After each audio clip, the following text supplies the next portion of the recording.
찾으셨으면 열왕기상 3장 16절에서 18절에 있는 말씀 우리 다 같이 읽겠습니다. 그때에 창기 두 여자가 왕에게 와서 그 앞에 서며 한 여자는 말하되 내 주여 나와 이 여자가 한 집에서 사는데 내가 그와 함께 집에 있으며 해산하였더니 내가 해산한 지 사흘 만에 이 여자도 해산하고 우리가 함께 있었고 우리 둘 외에는 집에 다른 사람이 없었나이다. 그런데 밤에 저 여자가 그의 아들 위에 누움으로 그의 아들이 죽으니 그가 밤중에 일어나서 이 여종 내가 잠든 사이에 내 아들을 내 곁에서 가져다가 자기의 품에 누이고 자기의 죽은 아들을 내 품에 누였나이다. 아침에 내가 내 아들을 젖먹이려고 일어나 본즉 죽었기로 내가 아침에 자세히 보니 내가 낳은 아들이 아니더이다 하매 다른 여자는 이르되 아니라 산 것은 내 아들이요 죽은 것은 내 아들이라 하고 이 여자는 이르되 아니라 죽은 것이 내 아들이요 산 것이 내 아들이라 하며 왕 앞에서 그와 같이 쟁론하는지라. 왕이 이르되 이 여자는 말하기를 산 것은 내 아들이요 죽은 것은 내 아들이라 하고 저 여자는 말하기를 아니라 죽은 것은 내 아들이요 산 것은 내 아들이라 하는도다 하고 또 이르되 칼을 내게로 가져오라 하니 칼을 왕 앞으로 가져온지라. 왕이 이르되 산 아이를 둘로 나누어 반은 이 여자에게로 주고 반은 저 여자에게 주라. 그 산 아들의 어머니 되는 여자가 그 아들을 위하여 마음에 불 붙는 것 같아서 왕께 아뢰어 청하건대 내 주여 산 아이를 그에게 주시고 아무쪼록 죽이지 마옵소서 하되 다른 여자는 말하기를 내 것도 되게 말고 내 것도 되게 말고 나누게 하라 하는지라. 왕이 대답하여 이르되 산 아이를 저 여자에게 주고 결코 죽이지 말라. 저가 그의 어머니이니라 하매 온 이스라엘이 왕의 심리하여 판결함을 듣고 왕을 두려워하였으니 이는 하나님의 지혜가 그 속에 있어 판결함을 봄이더라. 아멘. 아까도 말씀을 드렸지만은 이번 주에 그 스승의 날입니다. 오늘날 우리 대한민국이 교육이 흔들리고 있죠. 참 이 교육이 살아야 되는데 이 교육이 흔들립니다. 우리나라가 진짜 어려웠을 때에 그 1950년대죠. 6.25 이후에 그때 영국의 미국의 선교사들이 와서 우리나라에게 제일 첫 번째로 한 게 뭐냐면은 바로 이 교육이 있었어요. 교육, 의료와 교육, 병원을 세워주고 학교를 세우는 게 그 당시에 우리나라가 할 수 있었던 그런 이 선교사들의 제일 첫 번째 그런 미션이었습니다. 그래서 오늘 우리가 정말 이 그 병원을 세우고 교육기관들을 세우고 그렇게 살다 보니까 오늘 우리가 정말 이렇게 강대국이 될 수 있는 발판이 되었는데, 그런데 지금 우리가 이 강대국이 되다 보니까요 어떻게 됩니까? 교육이 흔들립니다.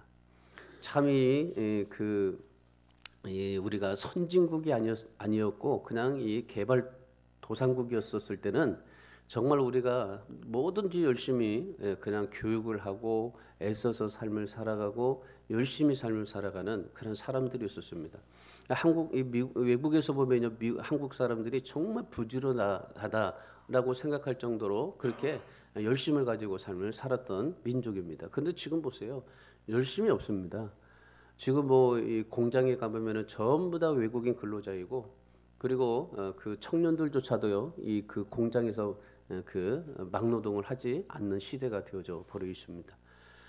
정말 그만큼 여러 가지 많은 일들 가운데 이 젊은 사람들도 그렇고 또 우리 이제 좀 먹고 살만하니까 좀 이 모든 그런 사람들이 다 그렇게 되어져 버렸어요. 물론 이제 평균 연령이 높아지다 보니까 그럴 수도 있다라고 생각이 되지만은, 그런데 지금 우리나라에 중국의 근로자들, 태국, 동남아시아의 근로자들이 엄청나게 많습니다. 그래서 그들이요 지금 모든 그런 이 공장에 있는 일들을 다 하고 있는 그런 실정 아니겠습니까? 이제는 이제 보세요. 이제 우리나라 진짜 심각한 위기가 될 때가 올 겁니다. AI가 이제 모든 세상을 이제 지배하게 되다 보면요. 이제 AI가 어떻게 돼요? 다 일을 하게 돼요. 이제 외국인 근로자도 필요 없습니다. 지금 시범하고 있잖아요.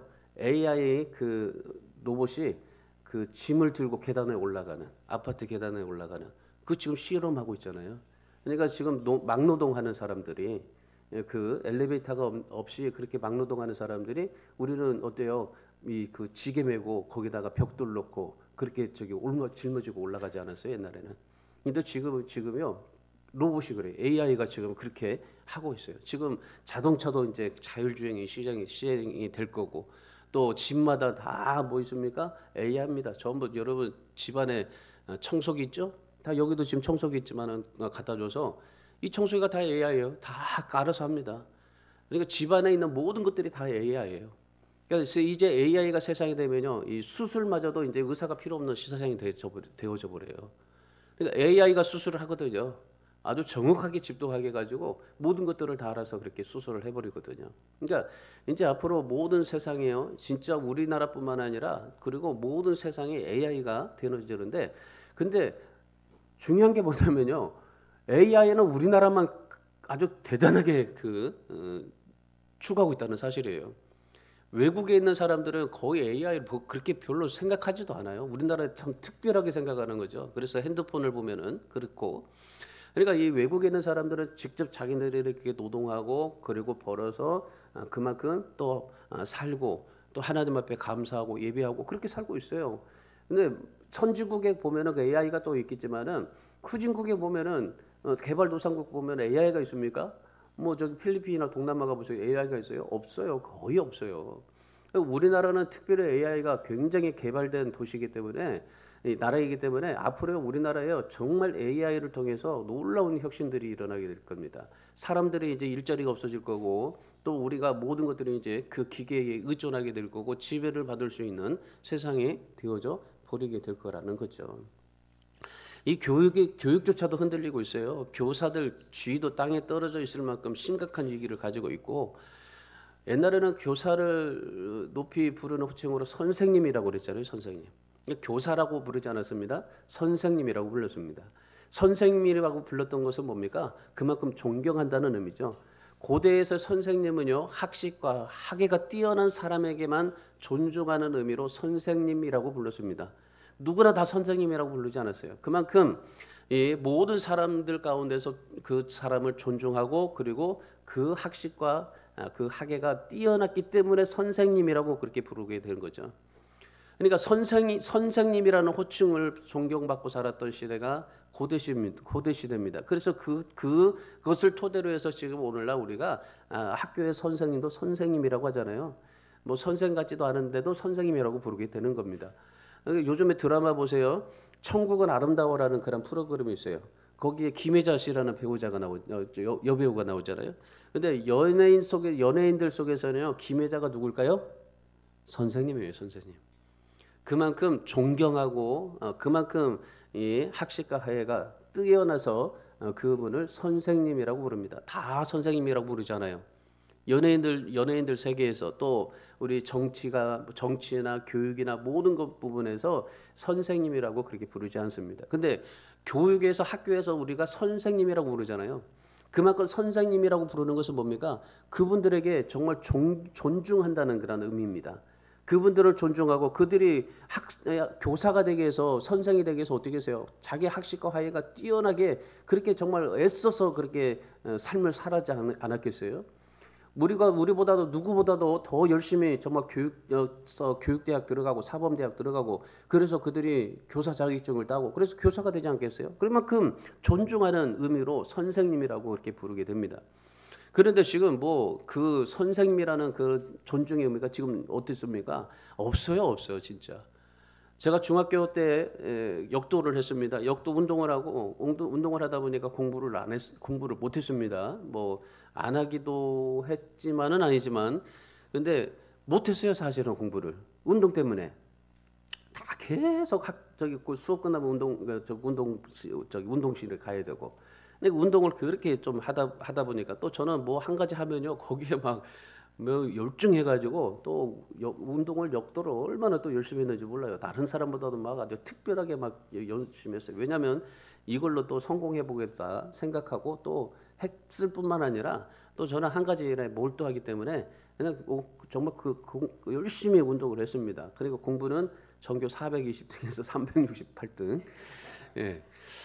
그렇게 살았는데 그때 저를 가르쳤던 선생님 한마디가 딱 있었어요. 그게 뭐냐면, 야, 멀리 나는 갈매기가 가장 멀리 본다. 그러니까 멀리 나는 갈매기가 가장 멀리 볼 수 있다. 그러니까 제가 고등학교 2학년 때 수학여행을 갔는데요. 제주도를 갔어요. 획기적으로 그때 제주도를 갔어요. 다들 설악산 갈 때. 근데 우리는요 그때 우리가 추진해가지고 제주도 갑시다. 그래가지고 배 타고 제주로 갔는데 배를 타고 그다음에 딱 이제 배 위에서 지평선을 딱 바라보는데 선생님이 와가지고 야, 저 봐라. 가장 멀리 한번 멀리 봐라. 가장 멀리 봐라. 그리고 가장 멀리 봐라. 가까이 보면은 배 멀리 하는데 가장 멀리 봐봐라. 그러면 얼마나 아름답냐. 우리가 정말 높이 나를 때 멀리 볼 수 있는 거예요. 배에서 보니까 진짜 그 지구가 둥글다는 것을 보게 되고 처음 비행기를 타고 올라가 보니까 야, 진짜 그 비행기 창밖으로 바라보는 모든 곳이 한국이 다 보이게 될 정도로 그렇게 아름답고 또 그렇게 보이더라고요. 가장 멀리 나르는 갈매기가 가장 멀리 본다. 그 한마디로 제가 운동을 그만두게 됐어요. 그리고 공부를 시작하게 됐던 거죠. 그분을 얼마나 존경스럽게 여기는지 모릅니다. 그래가지고 제가 졸업하고도 1년에 한 번씩 계속 찾아뵀는데 개척을 하고 나서 뭐 한 번도 못 갔지만은 한 번 좀 보고 싶어 해요. 오늘날 그런 존경받는 선생님도 사라집니다. 또 존경하는 그런 이 제자들도 또 없어지고 이 교권이 땅에 떨어졌잖아요. 학생 인권만 높여지고 있어요. 제가 저번에도 말했지만 남동구에서 학생 인권 조례를 통과시켜 버렸잖아요. 서울에도 학생 인권 조례가 통과됐어요. 수업 시간에요. 어떤 학생이 갑자기 책상에 올라가더니 교사에게 야, 밥 XX 막 하면서 조롱을 하고 지나가는 여성생을 때리고 막 신발을 던져버리고 조롱하고 폭언하고 뭐 그래도요. 대꾸할 수도 없어요. 인권 조례가 통과됐기 때문에 학생 인권 조례가 통과됐기 때문에 그렇게 선생님들이 조롱을 받고 폭언을 받아도 아무 할 수가 없어요. 학생 인권이기 때문에. 학부모들도 문제죠. 작년에 보세요. 작년에 서희초등학교 교사가 사망했잖아요. 이 사망으로 인해서요. 서울시에서 무슨 일을 했냐면요. 바로 서울시 학생 인권 조례 폐지시켜 버렸어요. 이것 때문에 선생님들이 선생 못하겠다. 그리고 정말 이 아이들이 아주 도를 넘어서 그 모든 것을 그렇게 마음 놓고 학생 인권 조례라고 해가지고 인권을 존중해야 된다 생각해서 아이들에게 아무런 가하지 않고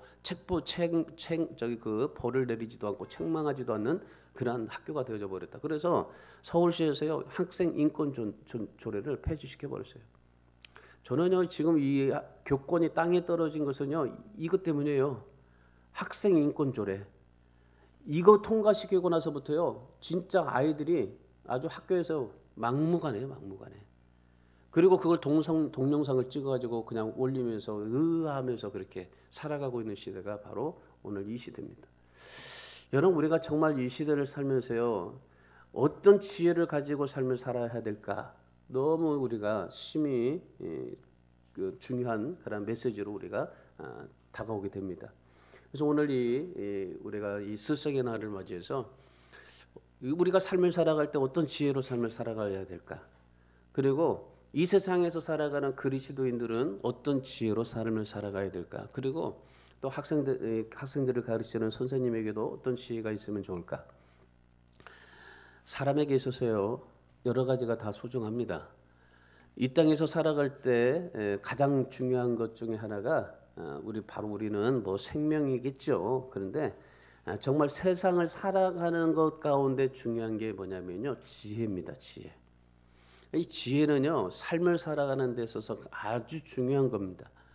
유대인의 지혜서인 탈무드가 있는데요. 이 탈무드에 보면 이런 얘기가 있습니다. 어떤 유대인 한 사람이 기차를 타고 유럽을 여행했습니다. 자기 옆자리에 폴란드 사람이 한 명 타고 있었습니다. 식사 때가 되었습니다. 유대인이 잘 익은 청어 몇 마리를 끄집어내서 잘 열심히 먹기 시작했습니다. 다 먹고 뼈와 머리만 남겼어요. 그리고 남은 뼈를 버리지 않고 종이에 아주 잘 쌌습니다. 옆에 있었던 폴란드 사람들이 물었습니다. 아니 왜 그 생선을 다 먹고 뼈와 머리는 종이에 쌌습니까? 그랬더니 이분이 뭐라고 했냐면요. 이것을 먹으면 머리가 좋아지기 때문에 우리 아이들에게 갖다 주려고 싸고 있습니다. 보통 우리가 그런 말 하잖아요. 머리 먹으면 머리가 좋아진다고. 그래서 생선 머리 많이 먹잖아요. 그래서 흔히 심한 말로 생선 대가리는 몸에 좋다 해서 얼마나 많이 먹습니까? 그러니까 이 지금 유대인이 머리가 좋아지니까 이걸 먹으면 머리가 좋아지니까 우리 애들에게 갖다 주려고 싼 겁니다. 그랬더니까 이 폴란드 사람이 그거 되게 팔라고. 안 된다고. 우리 아이들이 먹어서 머리가 좋아져야 된다고. 안 된다고 계속 거절을 했습니다. 그랬더니 이 폴란드 사람이 더 안달이 겁니다. 그래 얼마 드리면 되겠냐고. 그러니까 유대인이 정 그러시다면 머리 한 마리당 10유로를 주십시오. 그렇게 얘기를 했던 겁니다. 그래서 이 폴란드 사람이 50유로를 주고 청어리 5마리를 샀습니다. 한참 가다가 이 폴란드 사람이 머리가 좋아진다고 하니까 자기도 한번 머리가 좋아지기 위해서 한번 그걸 생선을 먹어봤습니다. 맛도 없어요. 딱딱해. 먹으면서 생각해 보니까 이거 맛도 하나도 없는 걸 이걸 머리가 좋아진다고 했는데 내가 지금 머리를 먹었는데도 불구하고 머리를 좋아지기보다도 이게 이런가 싶어서 너무 비싸다고 얘기를 했습니다. 그때는 유대인에게 이거 너무 비싼 거 아니냐고 그렇게 얘기를 했더니 유대인이 하는 말이 뭐라고 했냐면요. 거 보세요. 벌써 머리가 좋아졌잖아요. 여러분 참 이 세상에는 이런 지혜가 통해요. 남의 등을 쥐고 얄팍한 지혜로 살아가는 사람들이 출세하고 성공하는 시대입니다. 그런데요, 하나님의 나라의 지혜는요, 이런 것이 통하지는 않습니다. 하나님이 기뻐하시는 지혜는요, 바로 남을 살려주고 남을 세워주고 그렇게 살아가는 지혜가 하나님이 가장 기뻐하는 지혜입니다. 오늘 본문에 보면은요, 솔로몬의 지혜가 기록되고 있습니다. 오늘 본문은 여러분들이 좀 잘 아시겠지만은 이 사건을 통해서 오늘날 교사들이 가져야 할 지혜가 뭐고 또한 오늘 그리스도인들이 가져야 될 지혜가 뭔지를 좀 말씀합니다. 솔로몬이 1천번제를 드렸습니다. 1천번제를 드리고 하나님께 지혜로운 마음을 구했어요.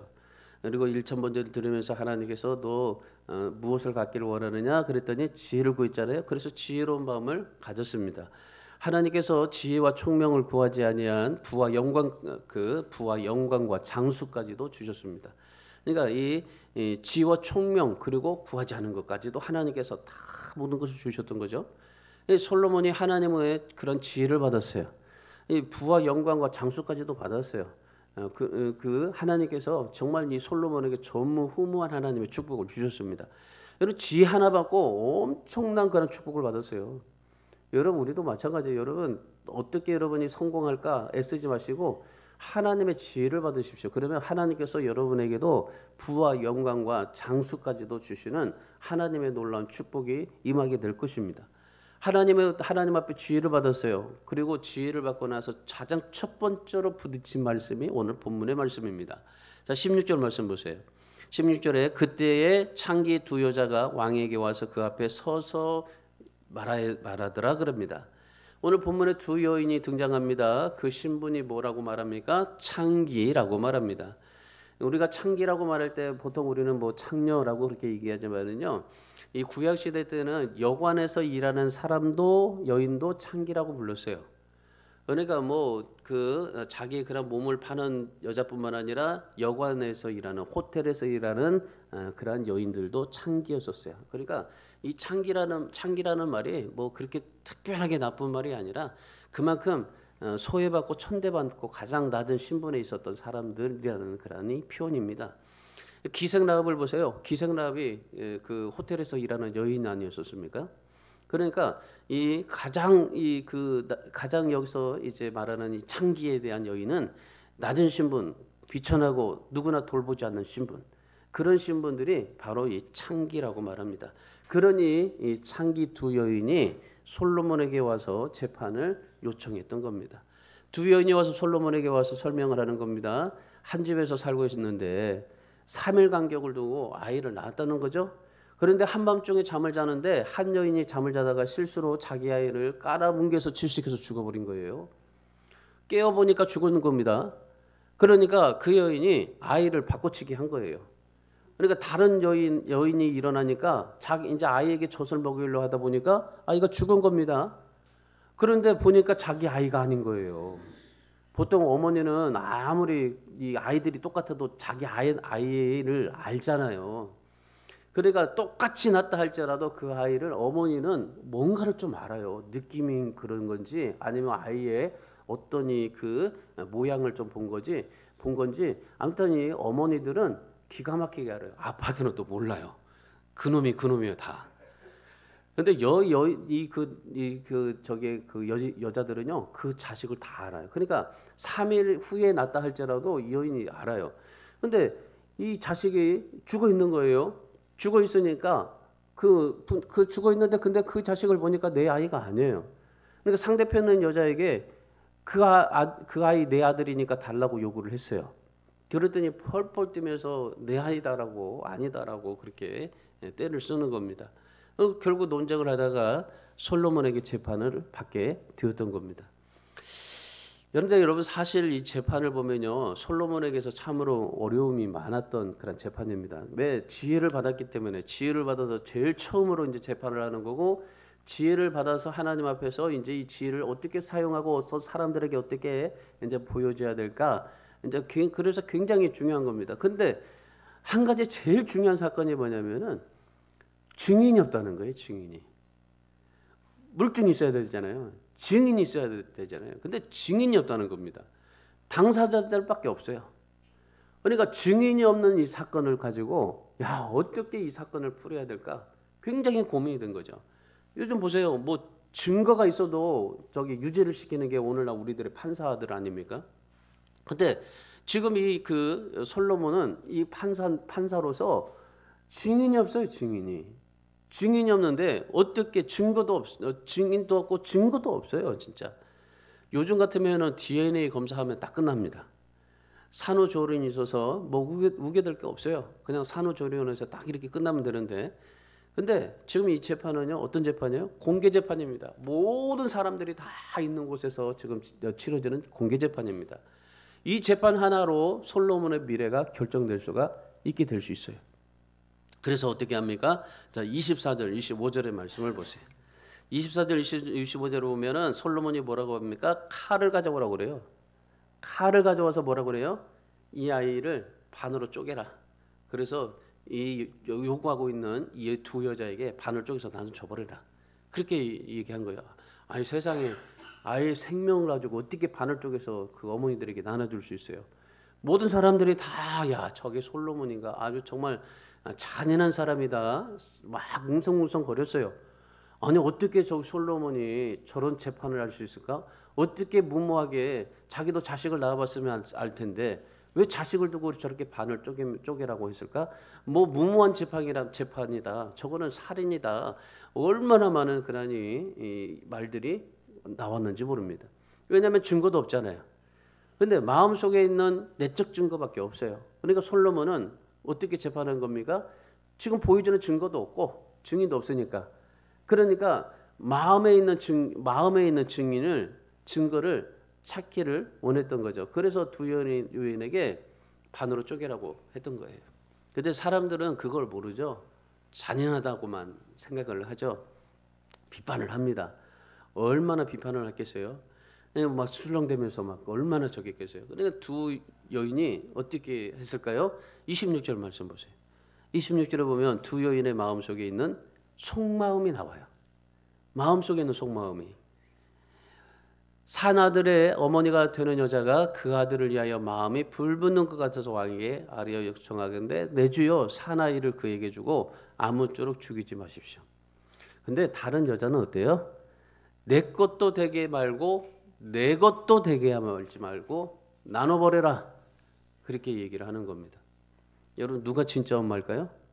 아들을 살려달라고 하는 어머니가 진짜였던 겁니다. 이것도 저것도 만약에 나눠달라고 했던 그 여인이 가짜 여인이었던 겁니다. 우리 사랑하는 여러분, 한 여인은요 그 아들을 살리는 지혜가 있었고 다른 여인은 죽이는 지혜가 있었어요. 여러분, 죽이는 지혜를 가진 사람의 꼼수가 대단해요. 우리는 죽이는 지혜를 가지면 안 돼요. 우리 삶 속에서, 우리 인생 속에서 뭐든지 살리는 지혜가 있어야 돼요. 그러니까 우리 인생과 우리 삶과 우리 모든 것들이, 말과 행동 모든 것들이요 죽이는 지혜가 있으면 안 돼요. 죽이는 지혜가 있으면 어때요? 내 것도 되게 말고 내 것도 되게 말하라. 그러면서 반으로 쪼개버려라 하는 그 사람이 죽이는 지혜예요. 근데 살리는 지혜는 뭐예요? 그 아이 살려달라고, 아무쪼록 죽이지 말라고, 그에게 주라고 주는 지혜가 살리는 지혜예요. 여러분, 바둑을 두어 보시면은 좀 아시겠지만은 고수들은요 꼼수를 단번에 알아차립니다. 그래가지고 딱 뭔가를 딱 채고 알아줘요. 이 당구를 쳐봐도요 한 번만 쳐보면 다 알아요. 제가 옛날에 이제 신학교 가기 전에 이제 그 당구를 몇 번 쳐봤는데 인천 사람하고 한번 쳤는데요 되게 짜더라고요. 인천물이 짜서 그런지 당구도 짜더라고. 이 사람도 짜요. 사람도 짜. 인천 사람들이 그때 당시에. 근데 제가 인천에 살고 있습니다 지금. 그러니까 다른 사람들이 볼 때 또 그래요. 내 친구들이 너 인천에 사니까 야 짜게 놀지 말아라 그래요. 근데 인천물이 짜긴 짠가 봅니다. 아니 진짜 짠가 봐요. 눈이 안 오잖아요. 눈이. 인천은 눈이 안 옵니다. 눈이. 얼마나 물이 짜니까 이 눈조차도 여기서 내리지를 못해요. 진짜 1년에 한 번, 두 번 볼까? 진짜 눈도 없어요. 저는 이렇게 부목사 하면서 돌아보면서 이렇게 눈 안 오는 동네가 인천이에요. 인천. 그래서 또 살기 너무 좋아요. 또 물가도 좋고 또 이렇게 정말 이렇게 좋은 게 또 인천인데 사람들이 왜 인천에서 사냐고 막 물어봐요. 그래서 아주 정말 제일 살기 좋다고 그렇게 얘기를 해요. 그래서 이사 오라고 얘기도 하는데 여러분이 오늘 솔로몬이 그러니 죽이는 지혜를 가진 여인을 단 한 번 알아챈 겁니다. 그래서 아들도 살리고 엄마도 살리고 그래서 무리수를 두어서 재판을 하게 됐던 겁니다. 오늘 우리도 마찬가지입니다. 살리는 지혜를 가지고 정말 주는 지혜를 가지고 하나님 앞에 살아갈 수 있는 우리 모두가 되시기를 주님의 이름으로 축원합니다. 그래서 오늘 우리는 진짜 무엇이든지요 죽이는 지혜 말고 살리는 지혜. 그래서 상처받고 깨진 마음들을 회복하게 할 수 있는 그러한 믿음의 사람들. 그래서 이 아침에 우리 모두가 이런 솔로몬 같은 지혜를 가지시기를 주님의 이름으로 축원합니다. 우리 교회가 이런 지혜가 가득 넘치기를 축원합니다. 그래서 사람을 살리는 교회가 되고 사람을 복되게 하는 교회 우리 성도들이 되기를 주님의 이름으로 축원합니다. 그렇다면 오늘 우리가 지혜로운 교사가 되고 지혜로운 그리스도인이 되려면 무엇이 필요할까요? 자, 오늘 솔로몬이 가졌던 세 가지의 지혜를 우리가 좀 배우기를 원합니다. 첫 번째, 듣는 마음을 가져야 됩니다. 듣는 마음. 자, 23절 말씀 보세요. 23절 보니까 이 솔로몬이 그 어머니들의 말을 들었어요. 증거도 없죠. 증인도 없죠. 근데 와서 그들이 얘기를 하는 겁니다. 아니 이게 내 아들이라고. 죽은 아들이 내 아들이 아니라고. 그러면서 지금 이 여인들이 실랑이를 벌여요. 그럼에도 불구하고 이 솔로몬이 어떻게 됐어요? 들었어요.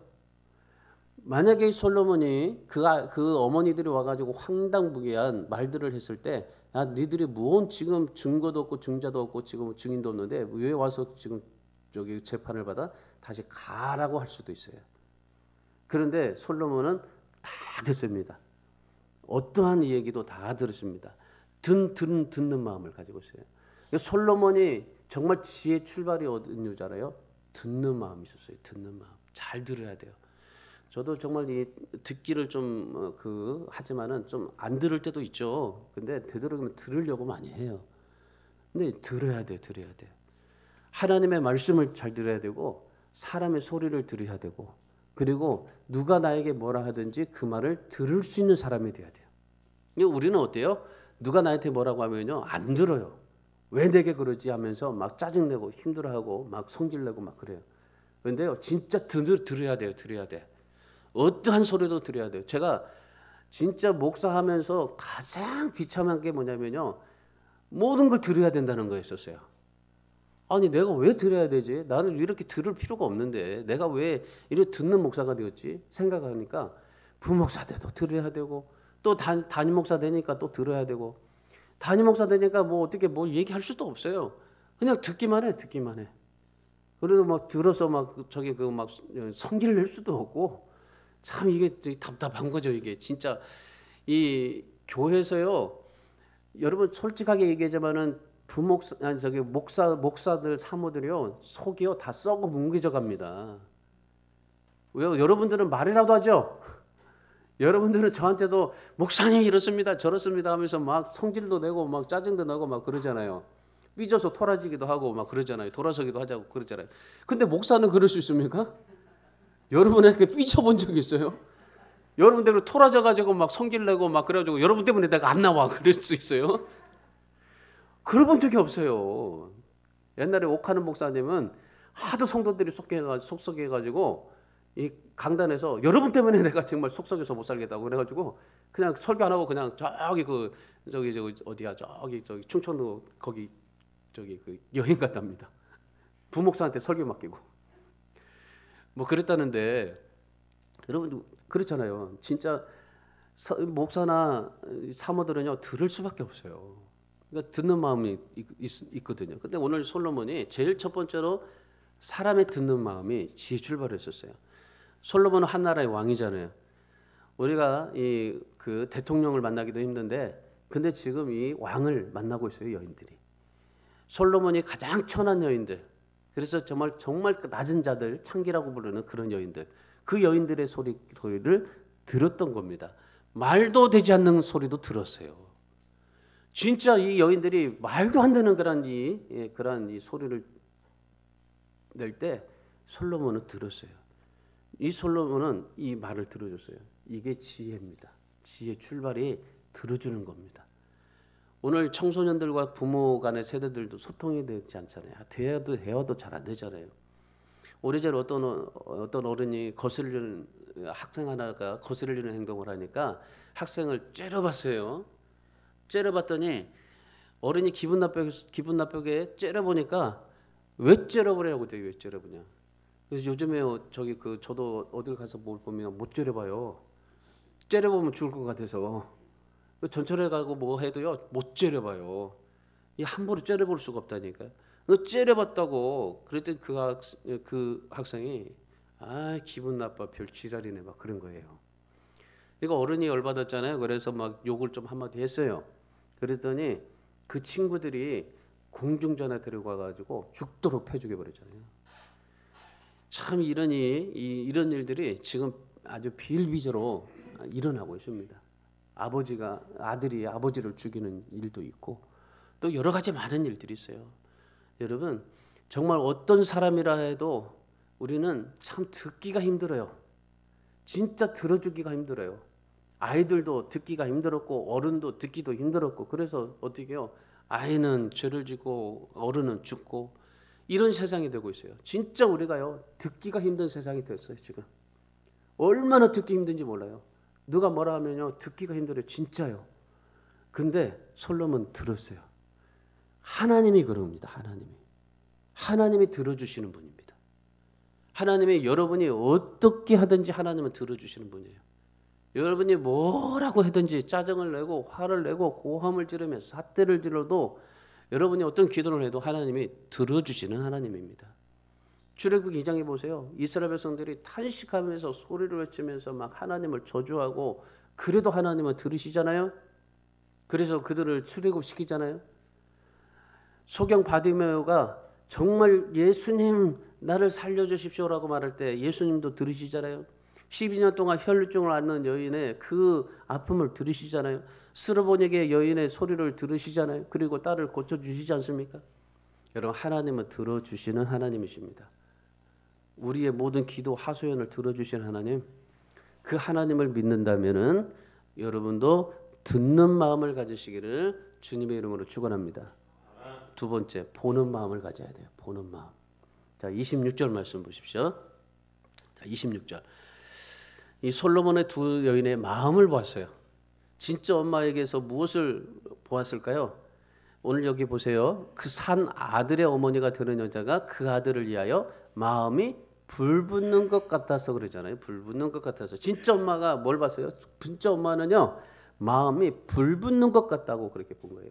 이 마음이 불붙는 것 같다, 불붙는 것 같다. 이 히브리 원어에 보면요, 이 마음이 창자로 표현되어 있습니다. 그러니까 이 여인은 창자가 정말 불붙는 마음이었어요. 창자가 오그라드는 마음. 마태복음 9장 36절에서 예수님께서 유리하는 이스라엘 백성들을 보고 민망히 여기셨잖아요. 그 민망히 여기셨던 것이 바로 그 창자가 끊어졌다라는 그런 말입니다. 그러니까 주님은 창자가 끊어질 만큼 아픔을 가지고 계셨던 겁니다. 그러니까 그 보는 마음이 그거예요. 창자가 끊어질 것만큼. 얼마나 우리는 보기 싫습니까? 근데 보기 싫은데 창자가 끊어질 만큼 고통으로 봐야 된다는 거죠. 봐야 된다는 거. 오늘 본문에서 진짜의 엄마가 창자가 끊어질 만큼 아픔을 가졌어요. 그래서 그 엄마의 모습을 솔로몬이 본 겁니다. 창자가 끊어지는 아픔을 가진 여인의 소리를 본 겁니다. 그리고 그 여인을 살려낸 겁니다. 이게 솔로몬의 두 번째 지혜입니다.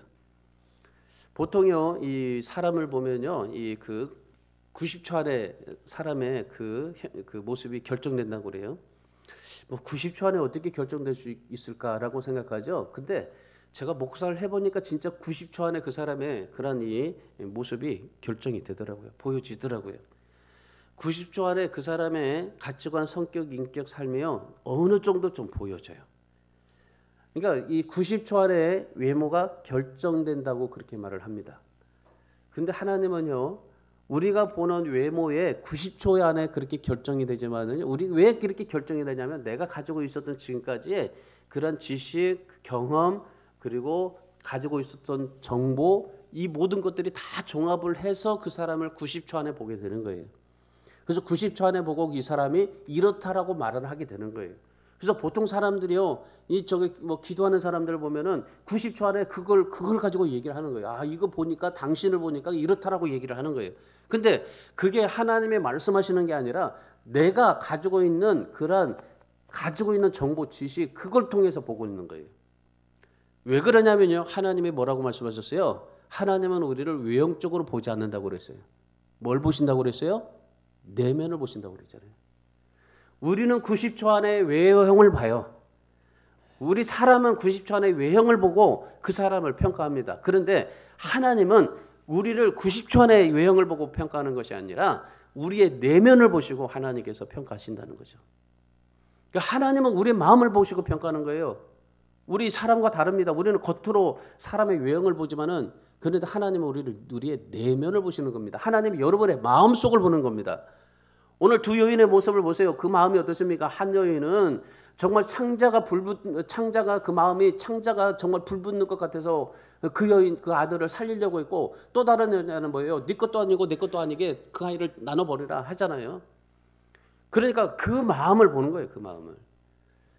요한복음 1장 45절에서 빌립이라는 사람이 자기 친구 나다니엘을 예수님께 데리고 왔습니다. 그 나다니엘을 보시고 예수님께서 뭐라고 하셨습니까? 47절의 말씀해 보시면은 이 사람에게는 간사함이 없다고 그래요. 간사함이 없다. 그 사람에게는 간사함이 없다. 너무 놀랐죠. 나다니엘이. 야, 깜짝 놀랐어요. 아니, 처음 예수님을 만났는데 어떻게 나를 그렇게 보고 알았지? 내가 어떻게 그 예수님을 그렇게 정말 보지도 않고, 그리고 얘기도 한번 해보지 않았는데 어떻게 나를 그렇게 알지? 그랬더니 예수님께서 내가 너를 무화과 나무 아래에서 보았다, 그렇게 말씀을 하셔요. 그러니까 예수님께서 나다니엘을 보신 거예요. 예수님도 항상요, 뭘 봤어요? 그 마음을 본 거예요. 마음을. 외형적으로 나다니엘이라는 사람을 본 게 아니라 그 나다니엘이 무화과 나무에서 내가 예수님 만났으면 좋겠다, 그리고 내가 예수님을 믿었으면 좋겠다, 예수님을 한번 내가 정말 열심히 믿고 의지하고 살았으면 좋겠다, 그렇게 생각했던 그 마음을 주님이 보신 거예요. 여러분이 지금 이곳에 왜 온 줄 아십니까? 여러분이 뭐 외형적으로 내가 어떻게 생겨서 뭐 저기 해서요? 아니에요. 하나님께서 여러분의 마음을 보셨기 때문에 지금 여러분이 교회 나오게 된 거예요. 여러분을 하나님께서 이끌어 주셨던 거예요. 그러니까 하나님은 여러분의 마음을 보시는 하나님이에요. 그래서 여러분 오늘 우리가 해야 될 게 두 번째 지혜가 뭐냐면 사람을 외모로 판단하지 마시고 사람을 외모로 평가하지 마시고 예수님처럼 정말 이 솔로몬처럼 그 내면을 볼 수 있는 그러한 그 내면을 보고 사람을 살리고 세워줄 수 있는 그러한 성도들이 되시기를 주님의 이름으로 축원합니다. 그래서 우리 성도들은요 외형으로만 보고 판단하지 마세요. 외형이 이 사람이 이렇다 그렇게 평가하지 마세요. 마음을 보시고 정말 그 마음으로 하나님 앞에 지혜롭게 사시기를 바랍니다. 마지막 세 번째는 뭐냐면요 높이는 마음을 가져야 됩니다. 높이는 마음. 자 28절 말씀 보세요. 28절 온 이스라엘이 왕이 심리하여 판결함을 듣고 왕을 두려워하였으니 이는 하나님의 지혜가 그 속에 있어 판결함을 보더라 그래요. 자 솔로몬의 판결을 본 모든 백성들이 솔로몬을 두려워했습니다. 경외했다는 겁니다. 왜 두려웠습니까? 솔로몬 속에 하나님이 들어있다는 것을 알았기 때문에 그런 거예요. 솔로몬이 이런 재판을 통해서 모든 백성들 앞에서 어떻게 합니까? 내가 이런 재판을 해서 그 재판을 했어요. 증거도 없는 재판을 가지고 야일을 둘로 나누었을 때 많은 사람들이 저 잔인한 사람, 아주 참 비열한 사람이라고 그렇게 수군대렸지만은 그런데 그 판결을 보고 그 다음에 진짜 어머니를 찾게 되니까 어떻게 됐어요? 많은 사람들이 놀란 겁니다. 놀랐을 때 솔로몬이 어떻게 됐을까요? 거봐, 내가 이런 사람이야. 너희들이 아무리 나를 비판하고 아무리 너희들이 나를 정말 살인자고 그리고 그렇게 비굴한 사람이고 그런 사람이라고 그렇게 평가할지라도 나는 이런 사람이야. 내 속에 지혜가 있어. 그렇게 당당하게 자신을 높일 수가 있었어요. 그런데 솔로몬은 어땠습니까? 자기 자신은 높이지 않아요. 드러내지 않아요. 하나님을 높이고 하나님을 드러냅니다. 여러분 오늘 우리가 어디를 가든지요. 나를 높이지 마시고 하나님을 높이고 하나님을 드러내는 그런 믿음의 삶을 사시기를 바랍니다. 이게 지혜로운 사람입니다. 나를 내려놓고 하나님을 드러내는 사람. 그래서 창조하신 하나님만을 높여드리는 사람. 그래서 여러분 오늘 우리 주안의 교회 성도님들은 높아지기 위해서 세상을 따라가지 마세요. 자기를 자랑하고 자기 영광을 위해서 살아가는 그런 삶의 세상 사람들의 그런 삶의 그런 이 스타일을 추구하지 마십시오. 나를 비우고 나를 낮추고 그래서 정말 사람들을 복되게 하고 나를 포기해서 내가 그렇게 포기했더니 많은 사람들이 저 안에 하나님이 진짜 있구나.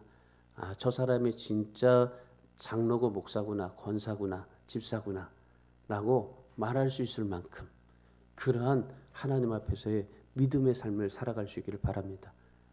그렇게 되려면요 나를 내려놔야 돼요. 나를 드러내지 말아야 돼요. 어디서든지 무엇이든지 나를 드러내지 말아야 돼요. 내가 했잖아. 내가 그랬잖아. 아니에요. 하나님만 높여드리는 사람이 돼야 돼요. 하나님 앞에 감사해야 되죠. 내가 이렇게 할 수 있었던 게 하나님의 은혜입니다. 하나님께서 하셨습니다. 하나님을 높일 수 있는 그러한 지혜를 추구하시기를 바랍니다. 그래서 오늘 아침에 우리 모든 성도들이 오늘 솔로몬처럼 듣는 마음 가지세요. 나에게 무슨 소리를 하든 들으세요. 아무튼 정말 나에게 뭔 그런 욕을 해도 들으세요. 잘 들으세요. 그리고 보는 마음을 가지세요. 그 마음에 보는 마음을 가지세요. 그리고 높이는 마음을 가지세요. 그래서 지혜로운 성도가 다 되시기를 주님의 이름으로 축원합니다. 기도하겠습니다.